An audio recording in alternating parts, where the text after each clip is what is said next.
அன்பார்ந்த பெரியோர்களே, தாய்மார்களே, ஒரு சரித்திர சாட்சியாக நம்முடைய கோயம்புத்தூரில் ஒரு அற்புதமான பொதுக்கூட்டத்தில் நாம் எல்லோரும் கூட பங்கேற்றுக் கொண்டிருக்கின்றோம். 5 ஆண்டு காலமாக தமிழகத்தில் நடந்து கொண்டிருக்கக்கூடிய ஒரு காட்டாட்சியை முடிவுக்கு கொண்டு வந்து கொண்டிருக்கின்றோம். 5 ஆண்டு காலமாக தமிழகத்தினுடைய தேர்தல் நாள் எப்பொழுது வரும் என்று காத்திருந்தோம். நம்முடைய பெண்களுக்கு, குழந்தைகளுக்கு எப்பொழுது விடுதலை கிடைக்கும் என்று காத்திருந்தோம். தமிழகத்தில் அதிகரித்திருக்கக்கூடிய கஞ்சா புழக்கத்திலிருந்து நம்முடைய மாணவ செல்வங்களை, இளைஞர்களை எப்படி மீட்டெடுப்பது என்று கவலையில் இருந்தோம். அந்த நாள் இப்பொழுது வந்துவிட்டது.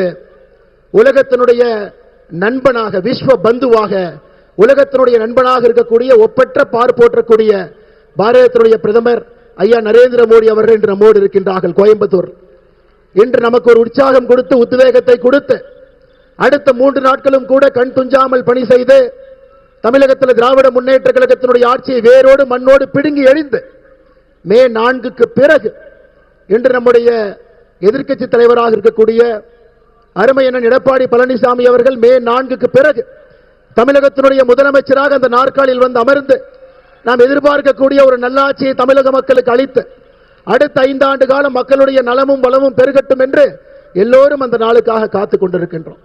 அருமை சொந்தங்களே, மேடையில் நம்மோடு மத்திய இணையமைச்சர் அவினாசி தொகுதியினுடைய சட்டமன்றத்தினுடைய வெற்றி வேட்பாளராக இருக்கக்கூடிய அருமை ஐயா டாக்டர் எல் முருகன் அவர்கள் இருக்கின்றார். நம்மை எல்லாம் வழிநடத்தி கொண்டிருக்கக்கூடிய பாரதிய ஜனதா கட்சியினுடைய மாநில தலைவராக சாத்தூர் சட்டமன்ற தொகுதியினுடைய வெற்றி வேட்பாளர் அருமை என்ன நயினார் நாகேந்திரன் அவர்கள் நம்மோடு இருக்கின்றார். இந்த கொங்கு பகுதியில் 23 தொகுதிகளுக்கும் கூட ஒரு தளபதியாக, கொங்குல எப்பொழுதும் கூட திராவிட முன்னேற்ற கழகத்துக்கு வேலை இல்லை என்று பறைசாற்றிக் கொண்டிருக்கக்கூடிய தொண்டாமுத்தூர் தொகுதியினுடைய வெற்றி வேட்பாளர் அருமை அண்ணன் SP வேலுமணி அவர்கள் நம்மோடு இருக்கின்றார். பாரதிய ஜனதா கட்சியினுடைய தேசிய மகளிர் அணியினுடைய தலைவி, உங்களுடைய முழு அன்பையும் பெற்றிருக்கக்கூடியவர், கோயம்புத்தூர் வடக்கு தொகுதியினுடைய பாரதிய ஜனதா கட்சியினுடைய வெற்றி வேட்பாளர் அருமை அக்கா வானதி ஸ்ரீனிவாசன் அவர்கள் நம்மோடு இருக்கின்றார். அருமை சொந்தங்களே, மேடையில் இந்த தலைவர்களோடு நம்முடைய கொங்கு மண்டலத்தில் 23 தொகுதியினுடைய வெற்றி வேட்பாளர்களும் கூட மேடையில் நம்முடைய பாரத பிரதமர் ஐயா நரேந்திர மோடி அவரோடு அமைந்திருக்கின்றார். மதுராந்தகத்தில் ஆரம்பித்தோம், கட்சிகளாக இருந்தோம், கூட்டணி அமைத்தோம், மதுரைக்கு வந்தோம், ஒன்றாக இணைந்தோம், திருச்சிக்கு சென்றோம், மக்களுக்கு நாம் என்னவென்று சொன்னோம், நாகர்கோவில்ல நம்முடைய வலிமையை காட்டினோம், கோயம்புத்தூரில் வெற்றிக்கான பறைசாற்றலை செய்து கொண்டிருக்கின்றோம். அருமை சொந்தங்களே, பாரத பிரதமர் ஐயா நரேந்திர மோடி அவர்கள் மதுராந்தகத்தில் ஆரம்பித்த நம்மோடு தேர்தல் காலம் முழுவதும் நம்மோடு மதுராந்தகத்திலிருந்து கோயம்புத்தூர் வரை நம்முடைய கையை பிடித்து வழிநடத்தி இங்கே கொண்டு வந்து விட்டிருக்கின்றார்கள். நம் எல்லோருக்கும் தெரியும், ஏப்ரல் 23ஆம் தேதி தமிழகத்தினுடைய அரசியல் களத்தில் ஒரு மிக மிக முக்கியமான தேர்தல் என்பது நமக்கு தெரியும். இந்த தேர்தல் என்பது ஒரு குடும்ப ஆட்சியை வீட்டுக்கு அனுப்புகின்றோம், சட்டம் ஒழுங்க சரி செய்கிறோம், கஞ்சா புழக்க வழக்கத்தை கட்டுப்படுத்துறோம், தமிழகத்தில் ஏழை மக்களுக்கான ஒரு ஆட்சியை கொண்டு வருகின்றோம். Broker, middleman, commission, corruption, collection இல்லாத ஒரு ஆட்சியை அடுத்த 5 ஆண்டு காலத்துக்கு நிறுவப் போகின்றோம். குழந்தைகள், பெண்களை மையப்படுத்தி அவர்களுக்கு முக்கியத்துவம் கொடுத்த ஒரு ஆட்சியை மே 4 தமிழகத்தில் பார்க்க போகின்றோம். இதெல்லாம் நடக்க வேண்டும் என்றால் தமிழகத்தில் நாம் எல்லோரும் தெளிவாக இருக்க வேண்டும். ஒரு வாக்கையும் கூட திராவிட முன்னேற்ற கழகத்திற்கோ காங்கிரஸ் கட்சிக்கோ ஒரு வாக்கை கூட ஒரு தமிழன் தமிழகத்திலே நாம் அளிக்கக்கூடாது என்பதிலே நாம் உறுதியாக இருக்க வேண்டும். அருமை சொந்தங்களே, அதே நேரத்தில் உங்களுக்கு தெரியும், 2009ஆம் ஆண்டு நவம்பர் மாதத்தில் குஜராத் மாநிலத்தில் உள்ளாட்சி தேர்தலில் பெண்களுக்கு 50% இடஒதுக்கீடு கொண்டு வந்தது யார்?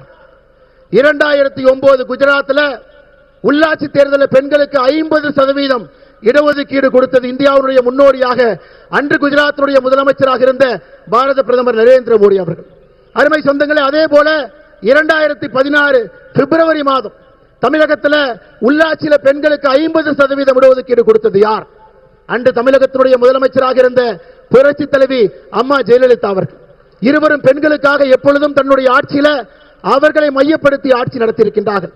அருமை சொந்தங்களே, நேற்று பாராளுமன்றத்தில் பாரத பிரதமர் ஐயா நரேந்திர மோடி அவர்கள் பெண்களுக்காக, தாய்மார்களுக்காக 2029 பாராளுமன்ற தேர்தலில் 33% இடஒதுக்கீடு கொண்டு வருவதற்காக கொண்டு வந்த மசோதாவை தோற்கடித்தது யார்? காங்கிரஸ் கட்சியும் திராவிட முன்னேற்ற கழகமும். அருமை சொந்தங்களே, தமிழன விரோதிகள் மட்டுமல்ல, இந்தியாவில் இருக்கக்கூடிய ஒரு பெண்களுக்கும் விரோதியாக ஒரு கட்சி இருக்குன்னா அது திராவிட முன்னேற்ற கழகம் காங்கிரஸ் கட்சியும். தமிழகத்தினுடைய எம்பி அதிகப்படுத்தி 39 59, தென்னிந்தியாவினுடைய எம்பி 129 195 விகிதாச்சார அடிப்படையில் யாருக்கும் எந்த குறையும் இல்லாம எல்லா மாநிலத்திற்கும் 50% உயர்வு, யாருக்கும் எந்த பிரச்சனை இல்லை. அப்படி இருந்தும் திராவிட முன்னேற்ற கழகத்திற்கும் காங்கிரசுக்கும் பிரச்சனை. இந்த சரித்திர மசோதாவை தோற்கடித்திருக்கின்றார்கள். அருமை சொந்தங்களே, நான் உங்களிடம் வைக்கக்கூடிய வேண்டுகோள், மேலே இருக்கக்கூடிய தலைவர்கள் சார்பாக பெண்களுடைய குரல் பாராளுமன்றத்திலே ஒலிக்கக்கூடாது, சட்டமன்றத்திலே ஒலிக்கக்கூடாது என்று அந்த மசோதாவை தோற்கடித்த காங்கிரஸ் கட்சிக்கும் திராவிட முன்னேற்ற கழகத்துக்கும் தமிழகத்தில் ஒரு சகோதரி தாய்மார் உங்க வாக்கை நீங்கள் கொடுக்க கூடாது என்று உங்களுடைய பாதத்தை தொட்டு நான் அன்போடு கேட்டுக்கொள்கின்றேன். ஏப்ரல் 23ஆம் தேதி உங்களுடைய குரலை நசுக்க முயற்சித்த 2 கட்சிகளுக்கும் நீங்கள் ஒரு வாக்கை கூட அளிக்க கூடாது. அருமை சொந்தங்களே, ஒரு போர்படை தளபதிகள் போல் நாம் அமர்ந்திருக்கின்றோம். அடுத்த 3 நாட்கள் நமக்கு முக்கியமான நாட்கள். களத்திலே நாம் இருக்க வேண்டும், கண் துஞ்சாமல் பணியாற்ற வேண்டும். ஒரு வாக்கையும் கூட இரட்டை இலைக்கு, நம்முடைய தாமரைக்கு, நம்முடைய குக்கர் சின்னத்திற்கு, நம்முடைய மாம்பழத்திற்கு, தேசிய ஜனநாயக கூட்டணி எல்லா தலைவர்களுக்கு, வேட்பாளர்களுக்கு அதை கொண்டு வந்து சேர்த்த வேண்டிய ஒரு பொறுப்பு, மிகப்பெரிய பொறுப்பு நம்முடைய கட்சி நமக்கு கொடுத்திருக்கின்றார். எப்படி எழுச்சியோடு நாம் இங்கே வந்திருக்கின்றோமோ இதே எழுச்சியோடு அடுத்த 3 நாட்களும் கூட நாம் பணி செய்து திராவிட முன்னேற்ற கழகம் தமிழகத்துடைய வரலாற்றில் இது எப்பொழுதும் ஆட்சிக்கு வர முடியாது என்கின்ற தீர்ப்பை ஏப்ரல் 23ஆம் தேதி அந்த தீர்ப்பை நீங்கள் அளிக்க வேண்டும் என்று அன்போடு, பரிவோடு, பாசத்தோடு இந்த நேரத்தில் கேட்டுக்கொள்கின்றேன்.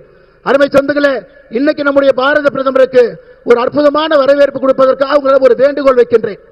உங்க கையில் இருக்கக்கூடிய தொலைபேசி எடுங்க, டார்ச் ஆன் பண்ணுங்க, அதை பிரதமருக்கு காட்டுங்க.